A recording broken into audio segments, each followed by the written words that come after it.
মসজিদের নাম, মসজিদ চালাবে। মিম্বারের উপর যখন খতিব বসছে তখন সমস্ত কমিটি মিম্বারে খতিব সাহেবের জুতা বহন করবে, অন্য কোনো অধিকার নাই। যে মসজিদের মিম্বারে খতিব বয়ান দিতেছে, আর এক বেটা মাঝখান থেকে কথা বলছে বলে হুজুর ধমক দিছে, আরেকজন পরিচয় দেয় কি কমিটি। হুজুর বলছেন কমিটি কি জিনিসের নাম? খতিব সাহেবের সামনে নাম নিলাম নাই, মোহাম্মদপুর অঞ্চলের এক কমিটি আছে। এরপরে যদি প্রয়োজন হয় তাহলে নাম নিয়ে এই 40 ফিট অঞ্চলের মধ্যে তাকে অবাঞ্ছিত করে দিব। আলেম ওলামাদের আভ্যন্তরীণ বিষয়ে 2 পয়সার মালিক হয়ে এসে মধ্যখানে তোমরা দখলদারি করো।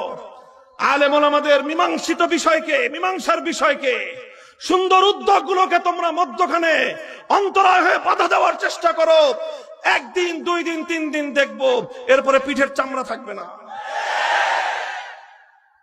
কথাগুলো বললাম, যাদেরকে বললাম ভালো করে শুনে রেখেন।